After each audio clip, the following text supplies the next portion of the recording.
I was once an abandoned member of the pack, but now, I stand shoulder to shoulder with him, ready to return to my hometown.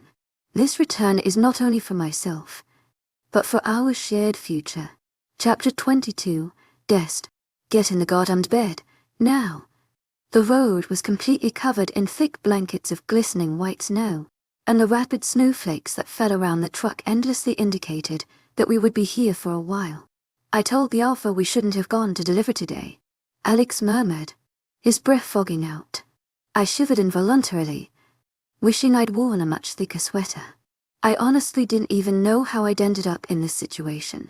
It had been weeks of the silent treatment between Alex and I, weeks of driving individually to deliver resources. Long, dreadful weeks of pretending like neither of us existed, and we somehow ended up here in the dead of the night, stuck in an empty snow-filled road thanks to an unexpected blizzard.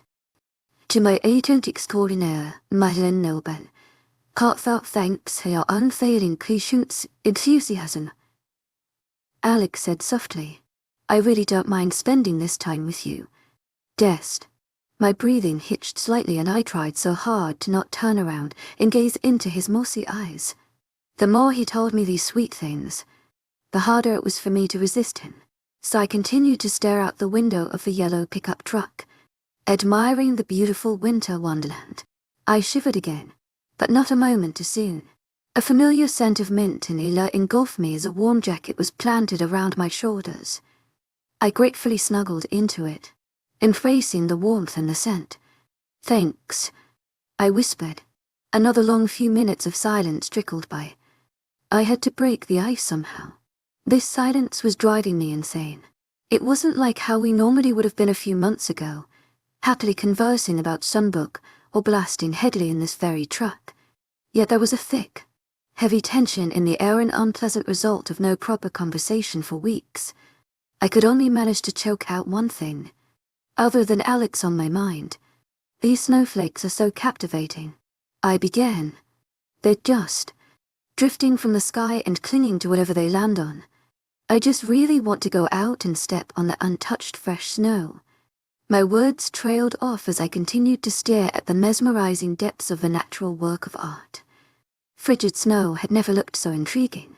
His deep voice shattered my thoughts. Destiny. The way he spoke my name brought a shiver to me. Despite his warm coat, I'd really like to do that too. But right now, I really want to something else instead. I didn't know why he was whispering, but I was entranced. And what would that be? I whispered back, finally letting my brown eyes meet his green ones. He slowly began to lean in. I blinked.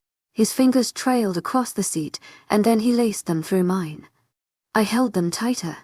He closed the distance between us, so close that our noses were touching, so close that his forehead rested gently against mine. There was only one thing missing. Dest, I just really want to kiss you right now. Go for it. Our lips touched, and in that moment, Earth spinning. Time slowed down just for us as seconds lazily danced by. It was finally happening. The kiss was like magic, incomparable, and so much more than I ever could have dreamed of. His lips felt like the inside of a flower, so sweet, I couldn't get enough. He moved one of his hands that was cupped around my face down to my waist, deepening the kiss. I held onto to us less of his brown hair. I had waited so long for this moment. I never wanted to let go. Suddenly, the wolf inside of me whined. Mate, it killed me to let go and break the kiss. I can't do this. To my agent extraordinaire, Madeleine Nobel, heartfelt thanks for your unfailing patience, enthusiasm. I stuttered, tears already pooling in my eyes. I've been wanting to do this forever. Why are you pushing me away like this? You've been avoiding me out of nowhere for so long. Something wrong with me or something? There was so much pain in his voice, so raw and true. More sobs escaped my throat. Everything was my fault. To my agent extraordinaire, Madeleine Nobel, heartfelt thanks for your unfailing patience, enthusiasm. No, I said fiercely. I've wanted you for the longest time now. Hell, I needed you. But I can't do this knowing that you and your mate. I can't just do this to Lucy. I don't want to be that girl that comes in between two people. And, Dest, it's just killing me on the inside. Every time I think about it, Destiny, shut up. I stopped talking. I don't have a mate. I sat there, flabbergasted. I didn't know whether I should have been laughing or crying or screaming. I was in total shock. I never found my mate. I always assumed she was already mated or dead by now. And Lucy, she's old news. Dest, I did love her once and we had our ups and downs, but it never worked out. Besides, I'm turning 21 soon, and there's no point in looking for her or my mate now, when all I've ever wanted is sitting right beside me. No words at all could come out of my mouth. Dest, I've fallen in love with you. To my agent extraordinaire, Madeleine Noble, heartfelt thanks for your unfailing patience, enthusiasm. I was speechless. My heart was hammering and even my wolf decided to shut her trap. Oh, okay. I choked out. I couldn't believe any of this. Someone actually loved me. Alex wasn't even mated. But most of all, someone fell in love with me. To my agent extraordinaire, Madeleine Noble, heartfelt thanks for your unfailing patience, enthusiasm. I'm so sorry, I exclaimed. Leaning into him, he wrapped his arms around me, and in that moment everything was okay. There's so much I need to tell you. Resting his head against mine. We can talk later. This is too much shock for one day. To my agent extraordinaire, Madeleine Noble, heartfelt thanks for your unfailing patience, enthusiasm. We can do something else. You know, he whispered. He began to trail kisses from my neck to my lips and I couldn't help but give in to him. I had been craving this. What was one kiss soon turned into a long-awaited make-out session. Wow, I breathed. I heard him chuckle. Hey Destham, does this mean you'll move back into my room again? He asked as he outlined the lines on my palm. Yeah, I'll move my stuff whenever now. I mean like tonight. Just sleep next to me. So we can finish what we started earlier. I punched him in the shoulder. To my agent extraordinaire, Madeleine Noble, heartfelt thanks for your unfailing patience, enthusiasm. We're stranded here in a pickup truck in the middle of the night, and that's all you can think about. I snorted, with his arm around my waist. He pulled me in closer and shook his head. You're so cute. Now be quiet so I can call someone to fucking save us. Around half an hour later, some guy with a huge snowplow eventually made it to us and helped us get home. Luckily, he was a wolf from a neighboring pack and he knew how to get to our own pack's hidden mansion. Once we got inside, I stopped by my room to change, not into anything sexy because it's not like I owned anything remotely close to sexy. It was only Alex. He'd seen me in everything. And Thea was just going to sleep, not anything else you'll pass. The mansion was silent. Everyone probably asleep. I quietly crept to the 3rd floor and into Alex's room. His bathroom light was on, so I leapt onto his massive bed in my cropped up and embraced the calm finesses. My eyes were closed when I heard the bathroom door swing open. To my agent extraordinaire, Madeleine Noble, heartfelt thanks for your unfailing patience, enthusiasm. I think I missed your bed more than you. I mumbled into the pillows. Wow, that really hurts, he replied. I opened one of my eyes open and then instantly opened the other, admiring the very pleasant view. A colorless Alex stood by his closet, with clearly defined back muscles and chiseled ABS that made me want to drool. He caught me staring and winked at me. Stare all you want. Dest, you'll get used to this view sooner or later. I didn't say anything as I continued to marvel at his muscles. He walked over and then lied down behind me, and Des without clothes, his arms around my waist, pulling me into him. But personally, I'd prefer sooner. He crooned in my ear, before nibbling on it lightly. His voice sent shivers down my spine and I turned around to kiss him when a shrill knock came on the door. We both leapt out of the bed and stood up fast. I could see Alex's eyes instantly widen. Quick, get in the bed. he whispered furiously, while I stood there, frozen as a rock. Dest, get in the goddamn bed now. I stealthily slipped into the covers, throwing his blanket over my shoulders, inhaling his scent. I stopped breathing when I heard Alpha Jace's voice. I heard some ruckus. Why were you out of the mansion after curfew? Alpha Jace demanded in his authoritative voice. I tried my best not to snicker. Who the hell even said, ruckus? Alpha Jace. Alex began apologetically. We got stuck in the blizzard during deliveries. And Mike got us home with his snowplow only around 20 minutes ago. The Alpha was quiet for a moment. Oh, right. But Alexander, may I ask, who is that in your bed? He inquired. I quickly made sure that my breathing resembles that to a sleeping person's. It's just Dest. Alex answered naturally. I believe Destiny is supposed to be in her own room. Downstairs. Alpha Jace's voice was challenging and cold. I was terrified. I had no clue how casually Alex was talking to him right now. She fell asleep in my truck. She was exhausted as hell. Alex explained. Also, she's kind of my new roommate. Even said we had a shortage of rooms. Now her and Lucy's rooms are free. Alexander, shouldn't you know the rules by now? You can't share a room with someone unless they're family or they're your mate. Destiny is not your mate. To my agent extraordinaire, Madeleine Noble, heartfelt thanks for your unfailing patience, enthusiasm. That stung. To my agent extraordinaire, Madeleine Noble, heartfelt thanks for your unfailing patience, enthusiasm. Just because Destiny is not my fated mate, that means she's not my mate at all. Alex's anger was seeping through his voice. She's my fucking mate.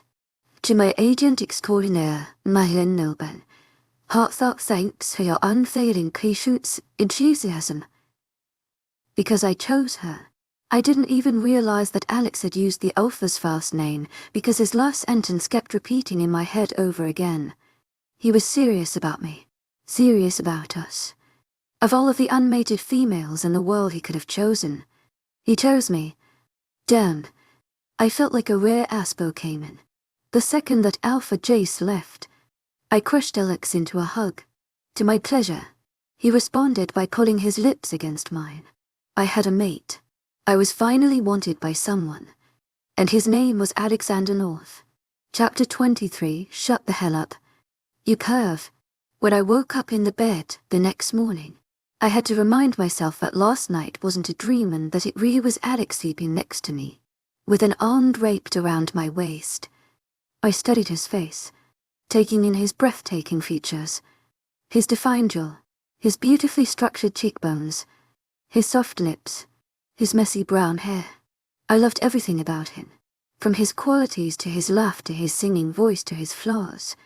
I was so in love with the guy who'd picked up my broken pieces and placed them back together. I watched him take slow, steady breaths. I trailed my fingertips gently, tracing the outline of his lips. I didn't want to ever leave this place. Blinking sleepily, I fell asleep again, my fingertips at his jaw. The next time I woke up, it was because of a shrill knock at the door. I groaned and slowly pulled myself out of the bed, praying that it wasn't the Alpha again. I quickly snagged one of Alex's large T-shirts from his closet, pulling it over my head as the person continued to knock on the door. Oh well, it covered enough. I walked over and finally opened the door and was surprised to see Vivian and Rory. Hey Alexander, do you know where Destiny is? Rory piped up. Vivian elbowed her faster than the speed of light. Rory's eyes widened in realization. I could feel both of their gazes trailing me up and down, observing the fact that I was in nothing but Alex's shirt.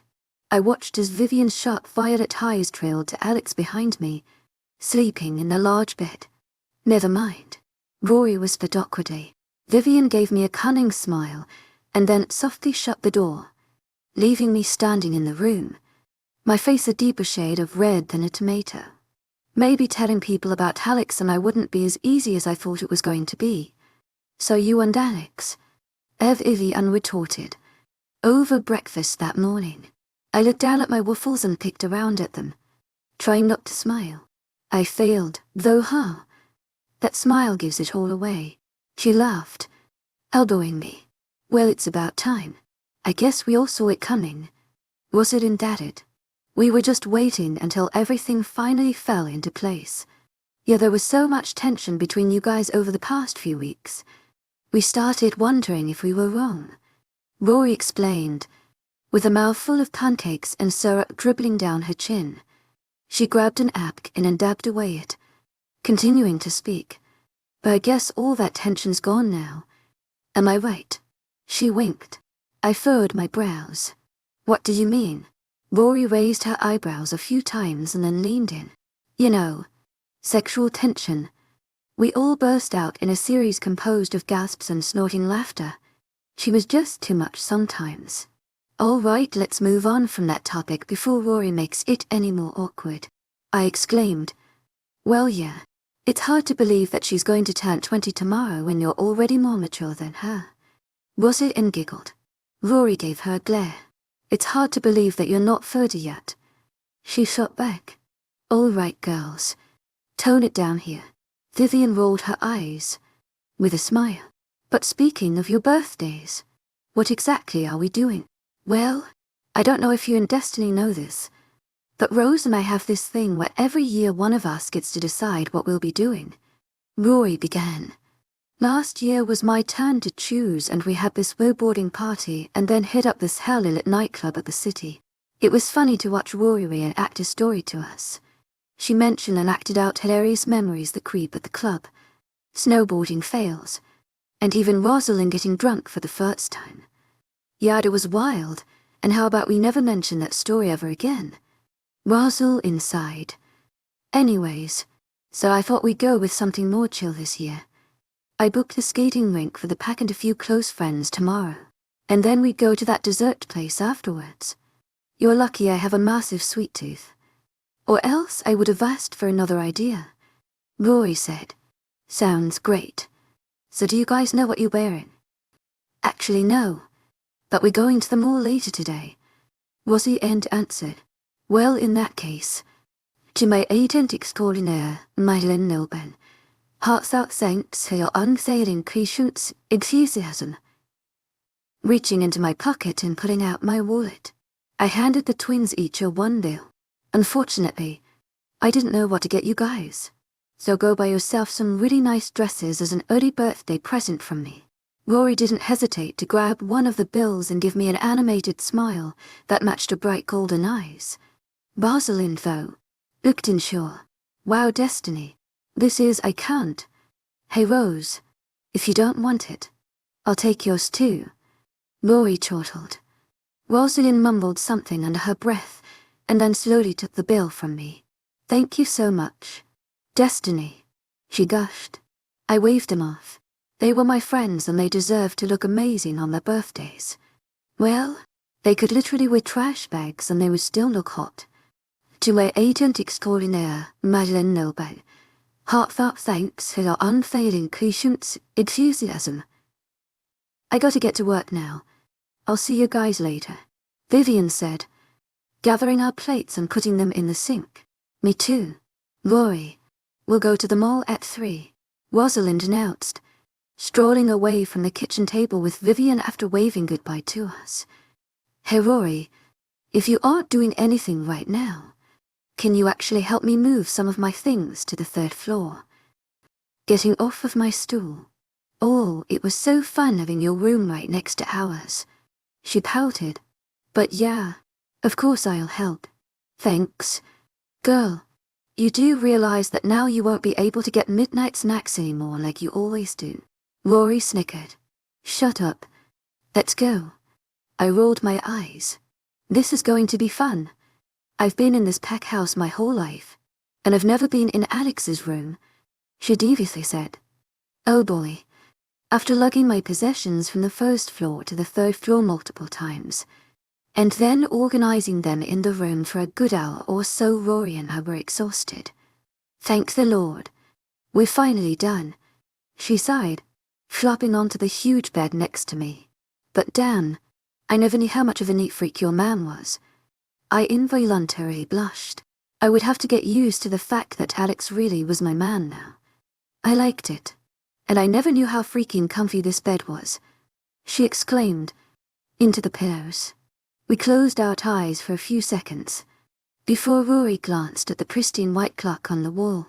Shit, it's 2:58. I better go. Leaping out of the bed, she shrugged on her coat and boots, then yelled by after dashing out of the room. I left, listening to her rushed footsteps down the marble stairwell. The next day, I excitedly got ready for the twins' party. Destiny, Alex yelled through the bathroom door. Hurry up, we gotta go soon. My makeup was finished, but the short maroon dress that I bought last week had yet another zipper at the back. What was it with these things? Come and unzip this thing. Fucked it, I yelled back, equally as loud. Alex rolled his eyes as he entered the bathroom, but his eyes lit up when he saw me. You look stunning, Dest, he muttered. I smiled shyly. Just zip up the back. The feeling of déjà vu swept through me when Alex placed his hand on my waist and zipped up the dress. You remember when you were drunk? You confessed that on my birthday, that you couldn't keep your hands off me, I smirked, watching his expression from the mirror. That's true. To my agent extraordinaire, Marilyn Nelban, heartfelt thanks for your unfading patience, enthusiasm. I can do this, he murmured, before trailing soft kisses up my neck. He began to kiss my jaw and I unconsciously let out a small moan, which made his grip on my waist tighten. How about we just skip the party? He whispered in my ear. As tempting as that sounded, I wouldn't miss the twins' party for the world. Shut the hell up, you perv. Let's get going, I replied, wiggling free from his grasp. He looked disappointed, so I leaned on my tiptoes to give him a gentle kiss on his cheek. That's all I get, he groaned, unless you want lipstick all over your mouth. Then yeah. To my agent extraordinaire, Marilyn Nelban, heartfelt thanks for your unfailing patience, enthusiasm. Picking up my skates in my hand. Fine. You elf. Let's go. He chuckled. Jeez. To my agent extraordinaire, Marilyn Nelban, heartfelt thanks for your unfailing patience, enthusiasm. Not this again. To my agent extraordinaire, Marilyn Nelban, heartfelt thanks for your unfailing patience, enthusiasm. What do you mean? To my agent extraordinaire, Marilyn Nelban, heartfelt thanks for your unfailing patience, enthusiasm. Fuck you. To my agent extraordinaire, Marilyn Nelban, heartfelt thanks for your unfailing patience, enthusiasm. I called out, leaving the room. Love you too. After skating around the rink with the others from the pack and they'd got me fun for falling by Alex multiple times, Rory mischievously decided to start a snowball fight. She looked absolutely gorgeous, with her long brown locks curled which complemented her chrome golden dress. Ugh, I just wanted to skate with you for the rest of the night. Alex groaned against my forehead. I laughed, and we skated back to the side benches and began unlacing our skates. How are my favorite lovebirds doing? Rory said, popping up from behind us. Alex didn't even flinch while I almost fell off the bench, while pulling on my knee-high leather boots. Without another thought, I scooped up some snow in my hand and chucked it at her. With her fast reflexes, she ducked and then stuck out her tongue at me. Happy birthday, bitch ass, I yelled out. Wow, Dest, do you really not want to be my lovebird? Alex snickered. No, I really don't, I joked. I leaned in to peck him on the lips when a snowball landed right in our fascia. Rory yelled out, from behind a mound of snow. To my agent extraordinaire, Marilyn Nelban, heartfelt thanks for your unfailing patience, enthusiasm. I think we need to join that snowball fight. Right now. I grinned. You don't have to ask me twice. He beamed, helping me up, for the rest of the night. We plummeted each other with snowballs. Even Rosalind joined too. Eventually, I made sure to hit Vivian. And the way her fiery violet eyes lit up in competition was hilarious. She could have killed everyone with those hits if it weren't for Fox throwing her off. When we all stumbled into the dessert cafe all covered in snow, the employees working didn't look too thrilled. With Rosalind's smart thinking and sense of responsibility, she'd already booked out the place for our large group of 30. It was funny how this wasn't even a third of the whole pack. After everyone sang happy birthday over a large cheesecake, drinks were passed around and music was blasted through a retro pastel jukebox. Since I was only 18, I made sure to skip the alcohol. I was content live feasting on strawberry cheesecake though. Hey man, you want some? To my agent extraordinaire, Madeleine Nilben. Heartfelt thanks for your unfailing patience, enthusiasm. One of the older Wolves, he strolled over to the booth we were sitting at with a red solo cup in his hand. For a 25-year-old, he had this once-offness in his face that allowed people to easily mistake him for a teenager. Le man, I'm good. Alex politely shook his head. I'm cutting down on the drinks. When Aaron left, I whispered over in his ear. Theft says the guy who calls me at 3 a.m. because he was too drunk to drive his own dumbass home. Okay, that was the first time I had drank in a long time. Alex said. I know. I'm joking. I replied, offering him some cheesecake. Oh my god. Is Destiny actually sharing her food? What a rare sight. Vivian smirked, sliding into the seat across from us with Fox. The fetus is only sharing because she drinks my coffee all the time. Alex winked. Will both of you shut up before I change my mind and devour it myself? I grumbled. But it didn't matter. Because a few moments later, Alex had dug in his fork. As Alex and Fox got into a conversation about some other pack, Vivian slanted toward me and lowered her voice. Hey, look at Rosalind for a sec. She whispered. I craned my head and looked past people dancing to see Rosalind in a short red dress, perching on a stool. But her eyes were brighter than usual, and she had this brilliant glow to her face. Wow, she's so pretty. To my agent extraordinaire, Madeleine Nilben. Heartfelt thanks for your unfailing patience, enthusiasm. Vivian cleared her throat. No, you idiot. Look who she's talking to. My eyes trailed over to the guy sitting across from her and my end, to see Gabriel talking to her as if she were the only girl in the room. It was such a weird sight to see the PAX player look at a girl that way. He was always the one who flirted with everyone and charmed the unmated ladies. Though he was never known to be loyal. He'd have a new girlfriend almost every other week, even ones from other PAX. It amazed me to see him look at Rosalind as if she were a goddess, but it also made me frown. I think they're mates, Vivian said, observing them intently. I nodded, watching their body language the way Rosalind was faced closely toward him, and how her head tilted in a dangerously beautiful way, and how Gabriel was sitting up tall and staring into her eyes. It was bittersweet, but a churning feeling in my stomach washed over me. He's no good for her. Vivian, I whispered. She whipped her head toward me, looking at me as if my hair had just turned purple. Are you crazy? Destiny. He's her freaking mate. She retorted. He's nothing but trouble. Rosalind could do so much better. She's so mature, sweet, and no, he's going to break her. I muttered, shaking my head. What the hell? They're mates. Destiny. Get that across your thick skull. Why would he ever hurt her? Vivian sneered. As I watched Gabriel's ravenous dark eyes trail over Rosalind, I closed my eyes. It was all too familiar. My head was spinning. Like you're the one who got fucking rejected by someone exactly like him. Trying to fight back the tears. Rosalind didn't deserve that. Hell, no one did. Vivian looked shocked as she stared at me in a whole other way. No one at this pack knew my story, where I came from, or what I'd been through. But I thought you and Alex were, she said quietly. No, we're not.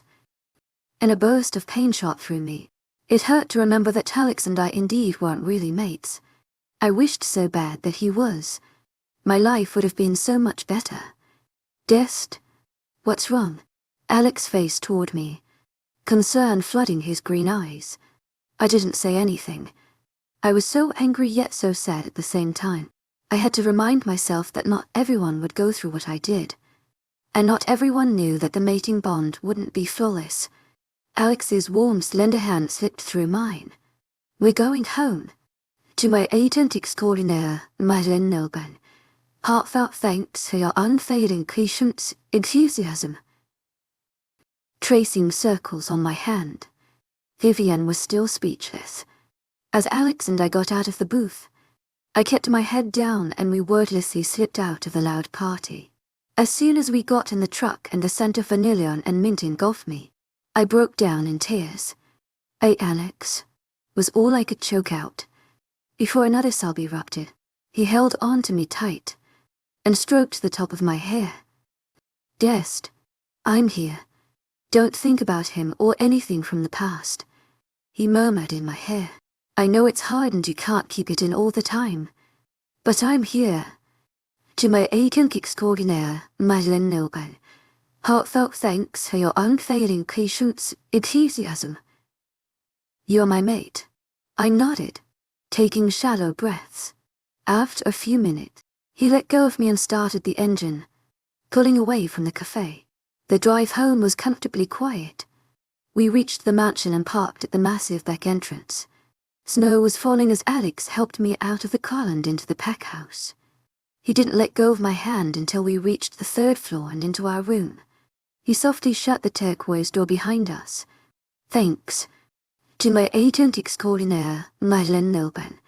Heartfelt thanks for your unfailing patience, enthusiasm," I said quietly. I walked over to the mirror and tried to unpin my hair from the low and loose bun, but my hands trembled. Alex caught sight of my eyes in the mirror and strolled over. Standing behind me, he gently put my hands down and began unpinning my hair, letting my dark auburn brown waves of hair tumble down my back. "Dest, don't ever let anyone tell you that we're not mates." He entwined his fingers in mine and spun me around to face him. With one hand, he tilted my chin up to meet his green eyes. "That idiot didn't deserve you," he whispered husky, his lips hovering merely inches away from mine. "I would never dream of hurting you because you mean way too much to me." I slid my hand up to his neck and pulled on his hair, tilting his head closer to mine as I mashed my lips against his. He continued to kiss me as he pushed me toward the wall, pressing his body towards mine. He slid one of his hands from my hips to my waist and my back. His touch was like magic. "I love you. To my agent extraordinaire, Madeleine Nelban. Heartfelt thanks for your unfailing patience, enthusiasm," I whispered as I took a breath. His green eyes darkened as he brought his lips to the hollow of my neck, nicking at it lightly. "I want to mark you so fucking bad," he groaned. My breathing hitched as he sucked on it, and then began to kiss my lips again. He began railing his hand on my back higher and higher until it reached the zipper. He tugged on it as permission. I nodded through our kiss. He pulled it lower and lower, and I shivered at his touch at my bare back. He slipped off one side from my shoulder, and I tugged harder at his hair. I pulled him even closer by his tie, and then began unfastening the knot. He kissed me even harder, pulling the other side of my dress off. As I was about to slip off his tie and begin to unfasten his shirt buttons, my cell-phone rang.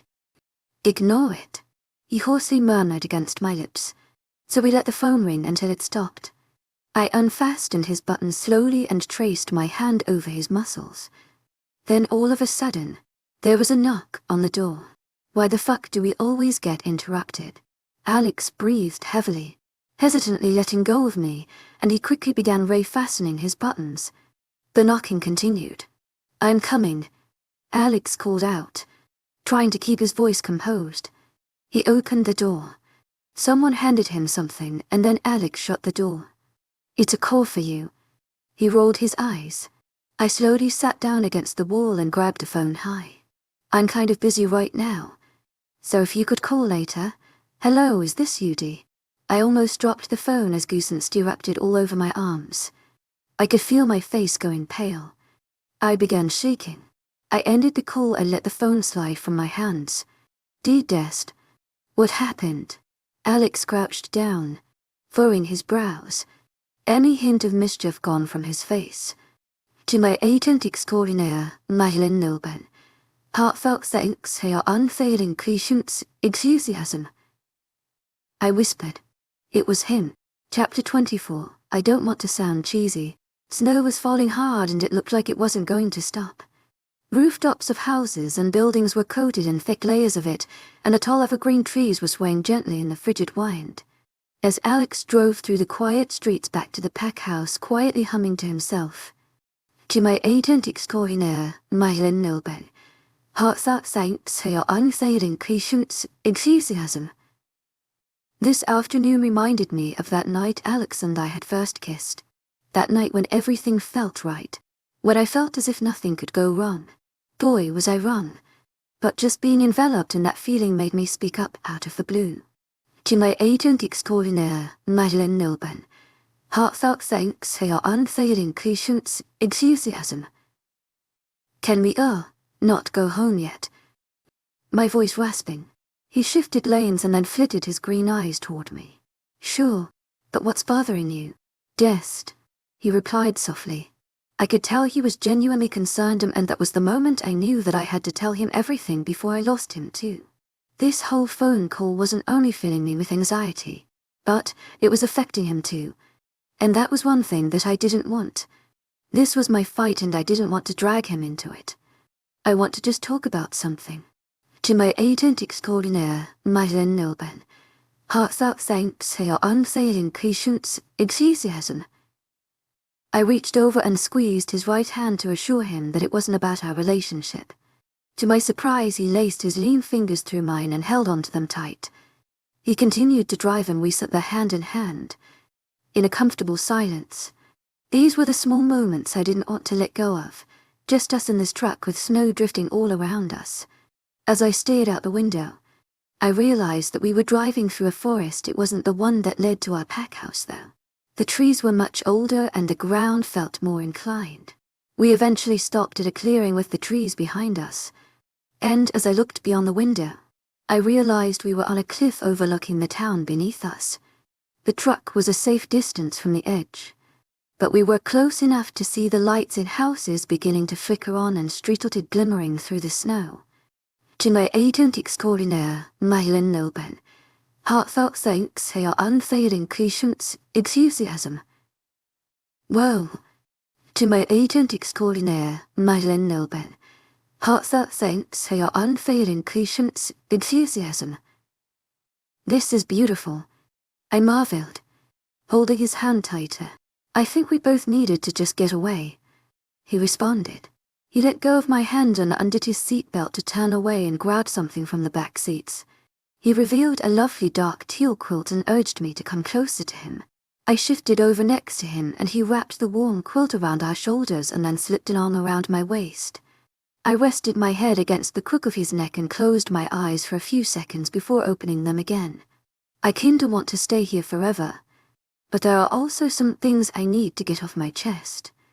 To my agent extraordinaire, Madeline Nilben, heartfelt thanks for your unfailing patience, enthusiasm. Go ahead. No one's stopping you. Alex remarked. It's been for days since he called. And honestly, I'm as confused as you are as to why. I haven't said a lot about him ever since you brought me to this pact 2 years ago. I don't think I'd ever told you that I got rejected by my best friend. I let out a breath and shivered. It felt weird to finally tell someone just straight out like that. Dest. I don't know what he was thinking, and even though I want to rip his insides out for putting you through so much pain, just know that I will never abandon you. Alex murmured. I leaned into him and then stopped. Wait, how do you know that I went through so much pain? Am I that easy to read? I inquired, meeting his eyes in confusion. I had wanted to become a stronger person, not someone filled with pain. To my agent extraordinaire, Madeline Nilben, heartfelt thanks for your unfailing patience, enthusiasm. You're surprisingly really good at hiding it. You're always helping others, and damn it, you have this brilliant smile on your face and it gets me every time. But you know, No one else probably notices this. Sometimes you stare off into space and your eyes cloud over and you're just so lost in thought. And even though it's only momentarily, those few seconds of you just getting lost in your mind is so full of emotion, and I can tell something scarring had happened to you. Those days when you had to stay in my room before you had your own, during early morning shifts when I would come to pick up the lists. Sometimes you'd murmur this one name or some sad strange things in your sleep. It's amazing though how you've kept it inside of you this whole time. Alex explained. I just sat there in complete surprise though. I couldn't believe he actually cared that much to even remember those things. What had I done to deserve someone like him? Just before you start protesting your sadness, just hear me out. We're both full of these scars and we need to let it all out sometimes. Just say his name and stop holding all of this inside of you. I'm here to listen to you.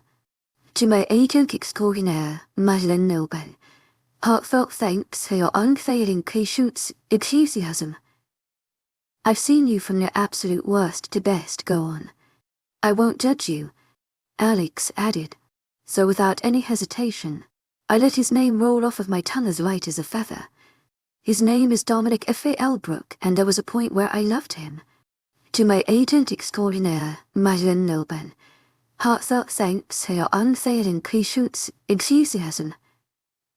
To my agent extraordinaire, Madeleine Nobel, heartfelt thanks for your unfailing patience, enthusiasm. It all just came rushing out of me. I met him when my mom left me at the Dawn Lightbreakers pack. You see, my mom had been a wolf, but my dad, he'd been a human. Hence why I have such a human last name and small wolf size.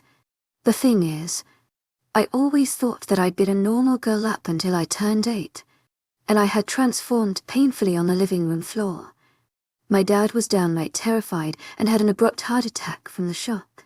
So when he was in the hospital, my mom packed up all of my things and told me she was going to take me to a place where I'd better fit in. I was bewildered and upset and definitely confused. Everything was happening too fast. On the long drive to the pack, my mom told me not to ask questions and said that this was the best thing for my dad's health. When we made it there, she didn't even bother to lead me inside, but left me outside the door and promised me she'd come back for me.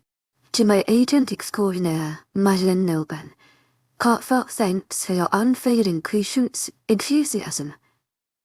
That was just an empty promise to a scared 8-year-old. I muttered. A lump in my throat formed and I clenched my fists tight, telling myself I wouldn't waste any more tears on her. Dominic was one of the first people to show me around the pack house and teach me everything about being a wolf, since he was the Bater's son and all. At the time, we were one of the few kids there, and he was only a year older than me, so naturally we became good friends over time. I was still a kid though, and I waited at the window sometimes looking for my mom's car. On many nights, I'd have this recurring nightmare where I would transform and my dad would shriek and then just die. Dominic was the one who would come in the night to wake me up and distract me by telling me stories until dawn. I recalled, my voice becoming quieter. Over time, I forgot how my mom's car looked like, and those nightmares rarely came. As I grew up in that pack house, I made more friends, and 2 of my closest girlfriends, Amber and Arizona. That place became my home to me, and I was thankful for having Dominic as my best friend. I trailed off, taking a deep breath, preparing myself for bringing back the memories of when I was 16. Dest, Alex utterly cut in. I realized his arm around me was tightened, but the sky outside was dark. The snowflakes still drifting. You can skip the whole rejection. No. I want to tell you everything. I just want everything to be clear between us. I told him, caressing his cheek. He held on to that hand. Anyways, on my birthday was when I discovered we were mates. That night I had filled myself with these hopeful possibilities of us, only to get him to reject me the next day. Because he couldn't see himself with someone like me. A few tears helplessly rolled down my cheek and I wiped them away with the edge of my sleeve. It hurt to not be good enough for someone you cared about so much. And that year was hell. All but 2 of my friends abandoned me. Not only was there so much physical pain, but I had become this loser because I got rejected by this popular beta. It's scary to think about how I'd lost nearly everyone overnight. And that 1 year of feeling so alone can really change a person. No one stopped by to ask me how I might be feeling because it would, I don't know, damage their reputations. And that hurt. So a year of putting up with all of that bullshit. I got sick of seeing Dominic out there living his life while I was trapped. After the alpha died, he became stronger as a beta and became a whole other person, while I was still that one loser, damaged by what he'd done to me. I mean, the one person who promised he would never leave me like my mom just became a jerk. I spoke up to him and slapped him across the face. And the one time I finally let it all go, I got kicked out of my fucking pack by the Luna. And then I met you and you turned my life around. To my agent extraordinaire, Madeleine Nobel. Hearts out thanks for your unfailing patience, enthusiasm. Aside from the previous days, I felt uplifted, like a weight had been removed from my shoulders. Thanks for telling me all of that. Dest. I know that was really hard for you. Alex whispered. He turned to face me and pulled his head toward mine, so that our foreheads were touching. Just remember that that isn't ever going to happen again. To my agent extraordinaire, Madeleine Nobel. Heartfelt thanks for your unfailing patience, enthusiasm.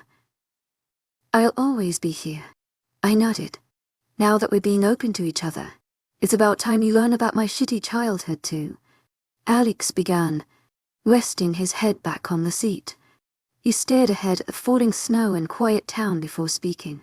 My parents were the alpha and Luna of a pack, making me and my older brother, Hunter, the next alpha and beta.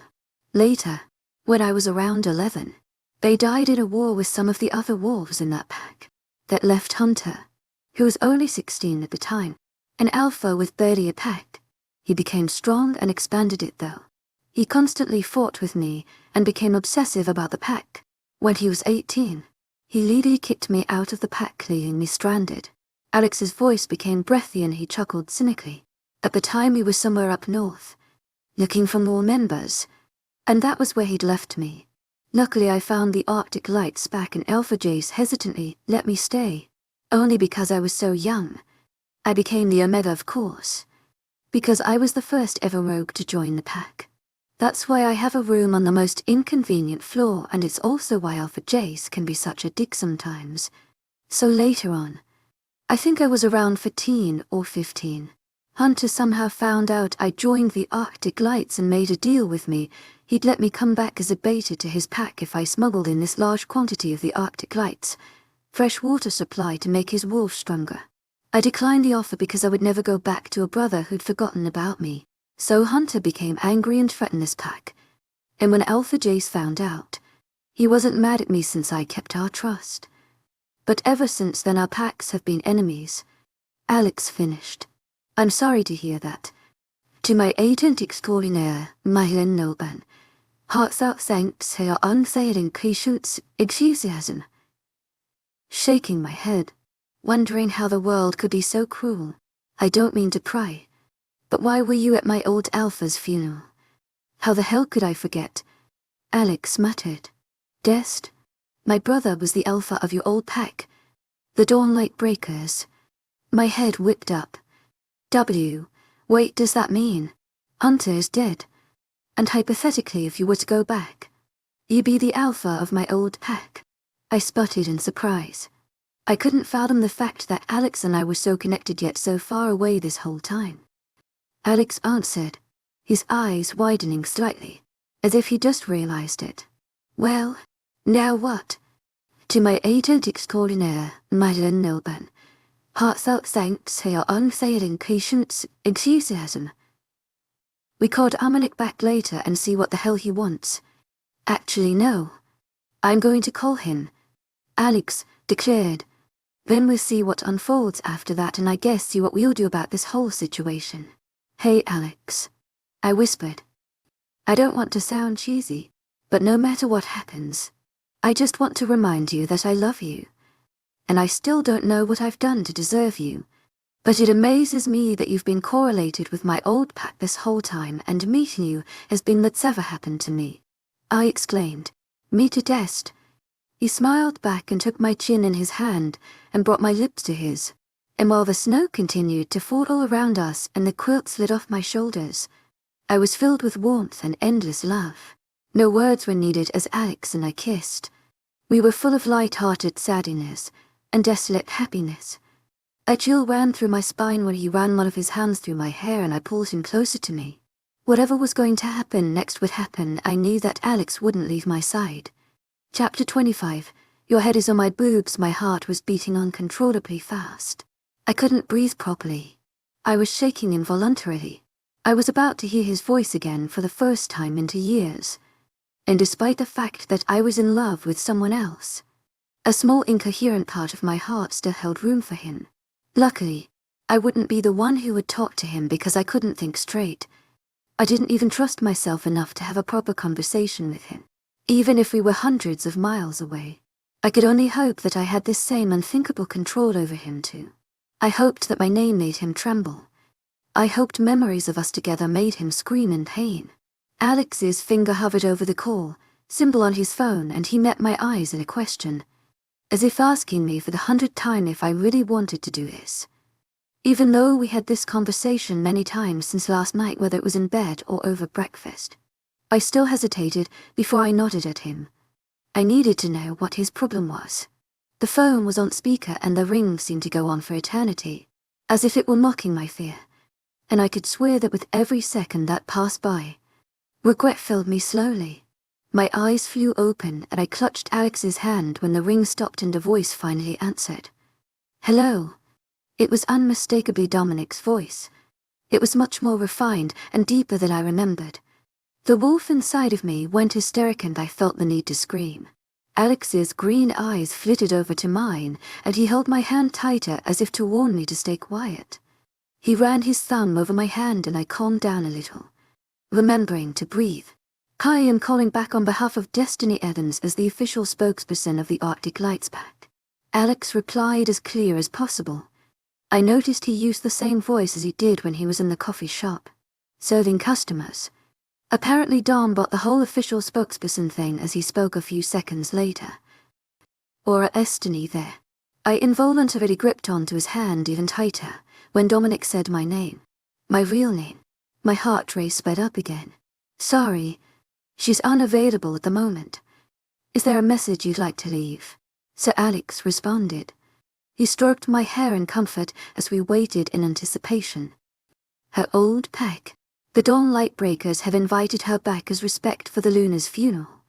Sorry for the late notice as it's in 5 days from now.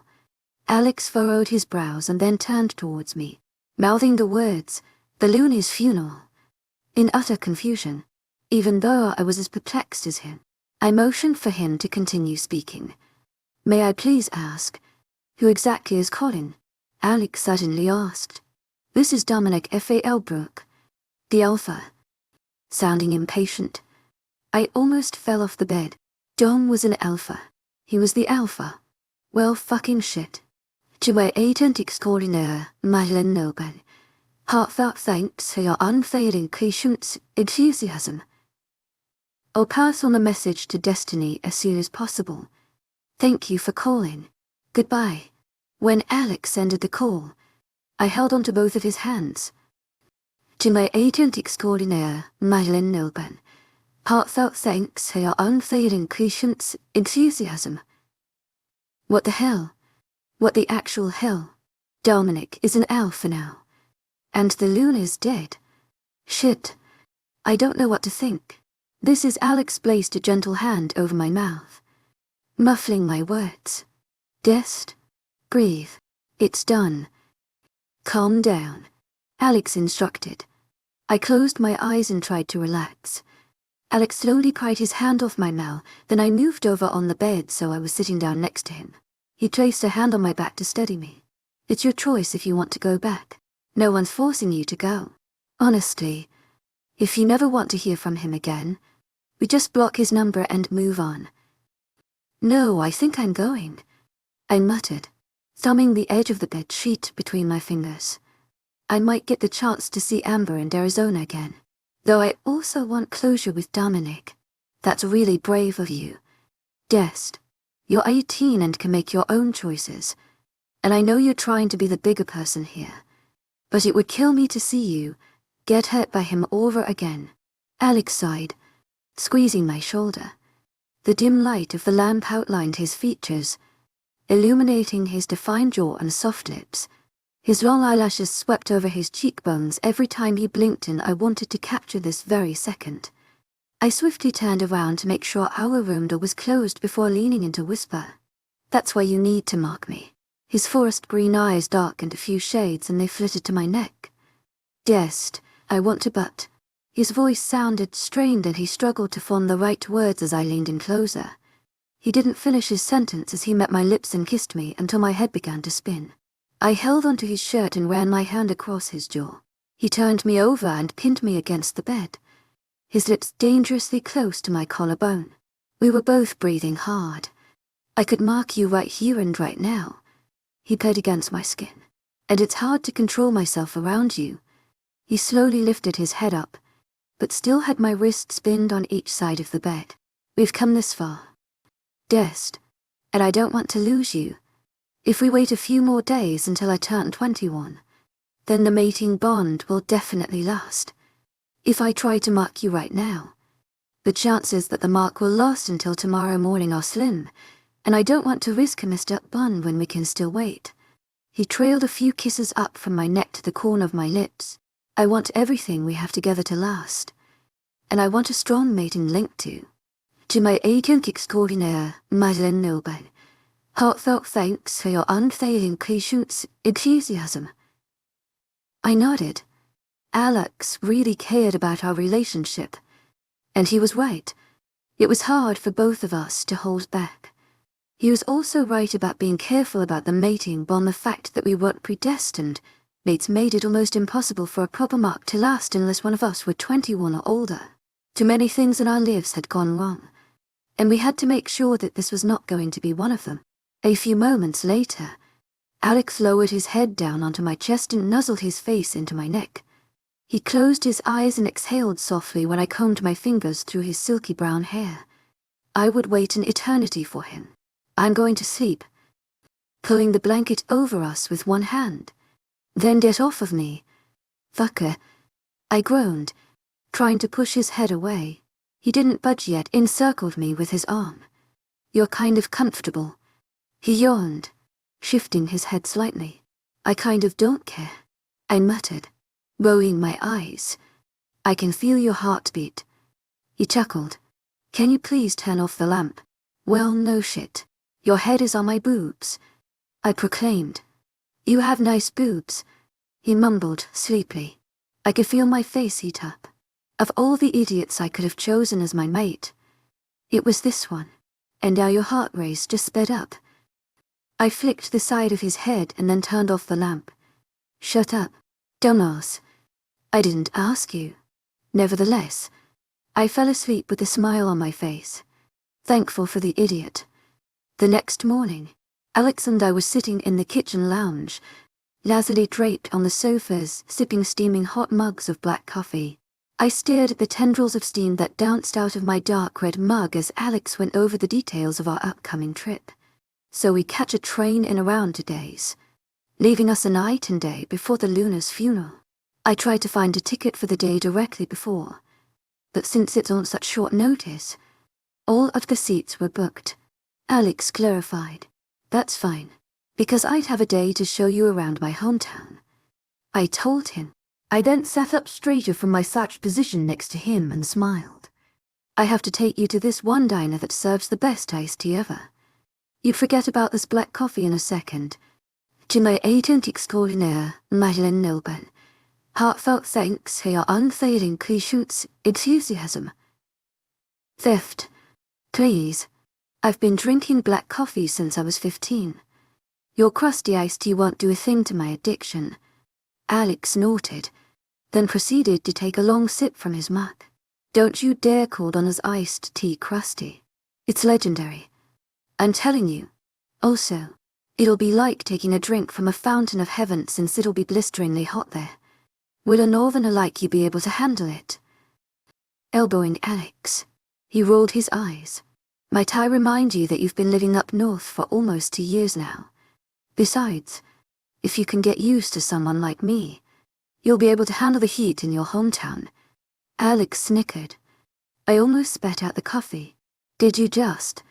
Before I could finish my sentence, a high-pitched voice squealed from the kitchen entrance. "Guessed why?" I sat up straighter when I saw young Kate, dashing toward me with her chubby legs and a bright smile on her face. I quickly shoved my mug of coffee in Alex's hand around my shoulder and scooped up Kate in my arms, giving her a hug. The Luna came in behind her, beaming. "Hi, Kate." I laughed. "Good morning, Luna Arcadia."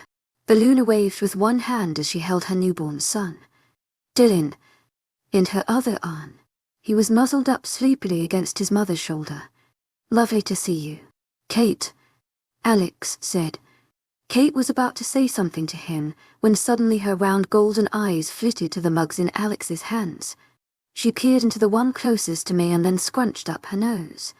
"Mummy, I think Alexander is drinking black poison again," she whimpered, swiveling her head around to the Luna. "Hey, just why?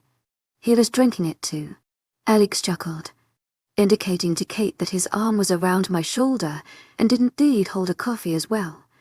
Kate furrowed her brows. "Is Alexander sleeping in your room again? Trolls are not good. Just why?" she murmured. "Damn right I am." Alex winked, whispering in my ear, but loud enough for the Luna to hear. If I had been drinking the coffee in that second, I definitely would have spat it out again.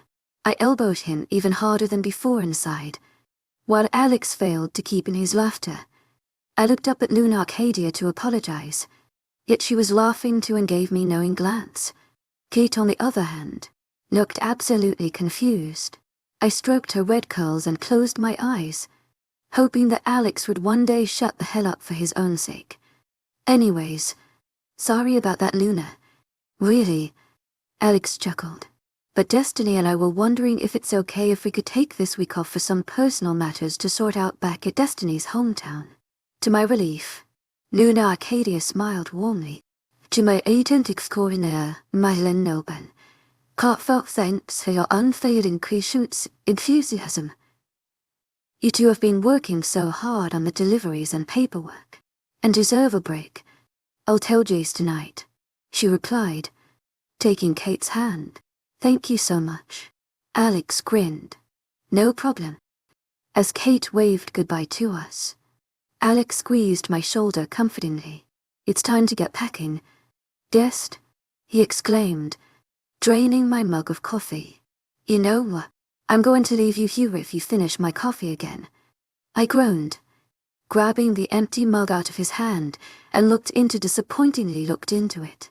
"You shouldn't be talking, considering you've been doing that to me for 2 years now," Alex retorted, taking the mug back and standing up to put them in the sink.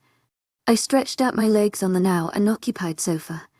"I'm going to miss these sweatpants when we leave."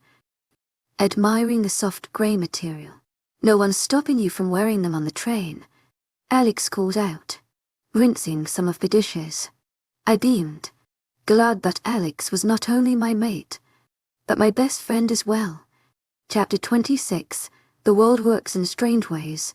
This time when I listened to the familiar soft rhythmic hum of the moving train, my head wasn't against the hard window, yet instead nestled in the crook of Alex's shoulder. Neither of us were sleeping, yet our eyes were closed and we were simply sitting next to each other, basking in one another's presence. As I breathed slowly, I couldn't help but smile slightly at Alex's comforting scent of vanilla, with a hint of fresh soap and mint. It had been like this for over an hour now, nothing but calmness. Even though we were heading back to my hometown and it was an actual possibility that I would see Dominic again, none of it mattered when it was just the two of us. "Hey, Dest," Alex softly muttered. I could tell his eyes were still closed to him. "Look at me." I lifted my eyes open and smiled at him, fighting the urge to poke his dimples. Alex was grinning with this wondrous glint in his forest green eyes. Isn't it just amazing how 2 years ago on this very train we were merely strangers next to each other? Shaking his head in disbelief, I placed my hand over his and laced my fingers through his, and to my delight, he held onto them tightly. I still think it's one of the best things that's ever happened to me. Just imagine, if I left 5 minutes earlier to become a rogue or anything else that day, and you didn't find me, none of this would have ever happened. To my agent extraordinaire, Madeleine Nilben, heartfelt thanks for your unfailing patience, enthusiasm. Well, we're lucky that this isn't your imagination, and that I really did take you on the train where you stole my book. Alex laughed. Hey, did you really expect me of all people to sit still on a train for 8 hours without any sort of entertainment? I argued, nudging him gently. I could feel his chest rumble in silent laughter. I didn't expect you'd be the person I'd be waking up next to in bed, he replied. I knitted my eyebrows as if to ask him, what the hell is that supposed to mean? Okay, Dest, first of all. You were 16 and I was 19. He exclaimed. Well, thank God for past tense. I muttered under my breath. Hush. Let me continue. He flicked my cheekbone.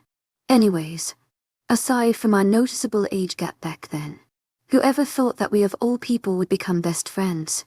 Nevertheless, to my agent extraordinaire, Madeleine Nilben, heartfelt thanks for your unfailing patience, enthusiasm. What I'm trying to say is that the world works in strange ways, and sometimes they bring miracles. At the sound of those words my heart warmed, and the butterflies that arrived in my stomach made me feel as if I was falling in love with him again. To my agent extraordinaire, Madeleine Nilben, heartfelt thanks for your unfailing patience, enthusiasm. You know, I'm not about that coy life, but I just want to remind you that every little thing you do or say makes me fall in love with you all over again. Every goddamn time, I admitted, pulling thoughtlessly at a loose string of my sweater. Alex leaned over and wordlessly lifted my chin up with his two slender fingers and tender yet heartfelt kiss to my lips.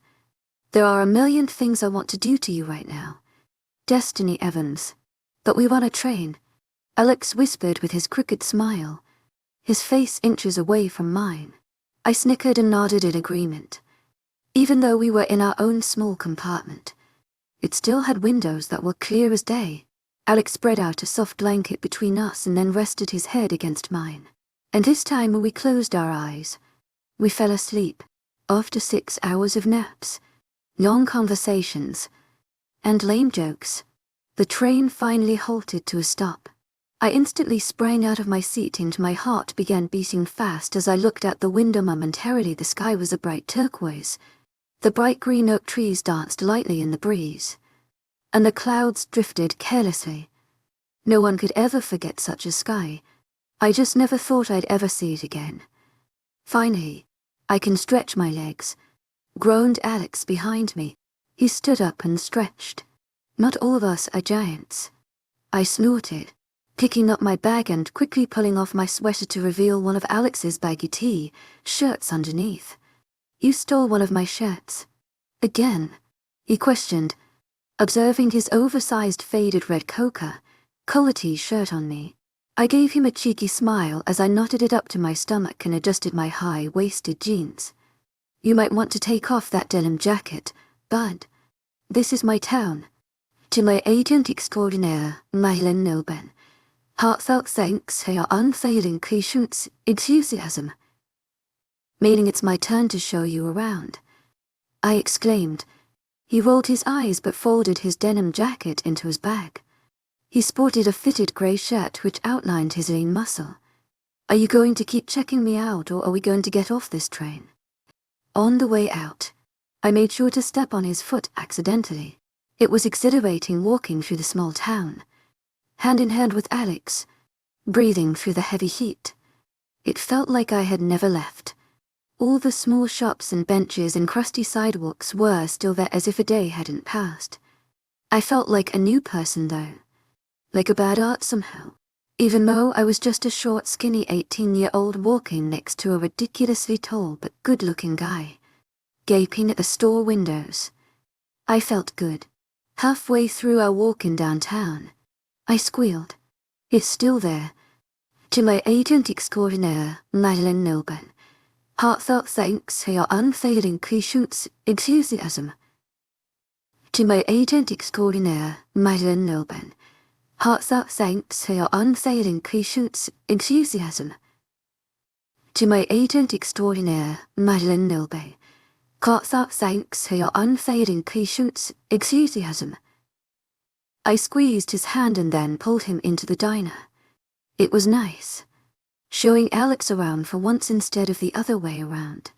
As soon as I opened the door and entered, the blast of refreshingly cool air swept through us along with the sweet smell of fresh pancakes. As we slid into a booth, I smiled and gazed around the diner, reliving my childhood. Is this the place with the supposedly famous iced tea you were talking about? Alex chuckled, watching me admire the retro interior. I nodded animatedly. Yeah. And trust me, after we eat Donna's pancakes too, you'll never want to go back to our hub again. These are the realest pancakes you'll ever have. Now wait here. I know exactly what to get. I slipped out of the booth and made my way over to the counter. No one was at the front, so I had a moment to notice that the diner was emptier than usual. I then remembered it was still Friday, and how most of the kids and teenagers were out. Sweet Jesus, cried out an extremely loud and chirpy voice which instantly shattered my thoughts. I looked up to see a middle-aged woman with bright red curls bouncing around her shoulders, merely held back by a band and a headband. Her oval-shaped hazel eyes were wider than usual and her vivid pink lips were shaped into an O. Donna, I yelled back. Donna came running around the counter in her sunny yellow heels and crushed me in a hug. Dee, I cannot believe it is you. She muffled through my hair. When she let go of me for what seemed like an eternity, she trailed her eyes from my head to toes. Golly, Dee, you are a woman now. I laughed. And you look as you haven't aged in a day. Donna. Oh, stop it, you my. Who is that fine hunk of a pineapple over there? She yelped, pointing one of her yellow acrylic nails behind me. I swiveled around to see that she was pointing at an amused Alex, who was strolling up next to me. This hunk of a pineapple, here is my boyfriend. I snickered. To my agent extraordinaire, Madeleine Lilben. Heartfelt thanks for your unfailing patience, enthusiasm. To my agent extraordinaire, Madeleine Lilben. Heartfelt thanks for your unfailing patience, enthusiasm. Was as charming as usual. I'm Alexander Northstar. It's a pleasure to meet you. Destiny's told me a lot about your iced tea. He grinned. If it was possible. Donna's eyes lit up even more. Oh, you are a sweetheart. 1 second. She chirped, running back around the counter. Please, take a seat. Kids, she added. Alex and I took seats on the tall stools in front of the counter and gave each other looks. Dawn is full of personality. I winked. Well, that's one way to put it. Alex replied. Donna returned with 2 tall glasses of iced tea with her famous striped straws floating joyfully in them, along with a large stack of pancakes drizzled with syrup, chocolate, and whipped cream. It's on the house. She beamed. Before either one of us could protest, Donna was already blabbering away. Now wherever did disappear off to? Bunny Bun, you're not as colored as before. And where did you get those legs from? Alex almost choked on his pancake. That's a long story. But I met Alexander around 2 years ago, and we moved up north together. I explained. The sun's not as harsh up there on my skin as it here. Oh, I see. You didn't even say goodbye. To my agent extraordinaire, Madeleine Lilben. Heartfelt thanks for your unfailing patience, enthusiasm. Donna sighed, giving me puppy dog eyes. Kind of rushed. To my agent extraordinaire, Madeleine Lilben. Heartfelt thanks for your unfailing patience, enthusiasm. And totally unplanned. Anyways, Alex interrupted. I smiled at him gratefully. This iced tea is delicious, and these are genuinely the best pancakes I've ever had. Donna smiled bashfully. I'm so glad to hear that. Sugar plum. Dee is awfully lucky to have such a gem like you. Alexander. Oh, I remember my 9th ex-husband. She momentarily blinked off into space. Alex quickly tapped his foot against mine, and then pointed to his watch. It was almost 7 p.m. already, and we needed to get to the pack house. I cleared my throat. Donna, thank you so much for the wonderful food. I really missed it. To my agent extraordinaire, Madeleine Nilben, heartfelt thanks for your unfailing patience, enthusiasm. It was great talking to you again, but we have to get going. She came to hug me once again. And Alex too. Feel free to come back anytime. Honeybugs, she gushed as we waved goodbye. As soon as we made it outside, Alex let out a deep breath. She's a great person, but please tell me that everyone else in this town is a little more normal. I filled in. Oh man. To my agent extraordinaire, Madeleine Nilben, heartfelt thanks for your unfailing patience, enthusiasm. How would you ever survive without me? Alex stopped me in the middle of the sidewalk to plant a sweet kiss on my lips that tasted like summer, and iced tea and everything good. I wouldn't. Against my forehead. And as the sun slowly set around us, painting the sky in a beautiful shade of burnt orange escalating into a dark blue, I was smiling like crazy. Now, are you ready to kick some ass? If you mean no for us, then definitely.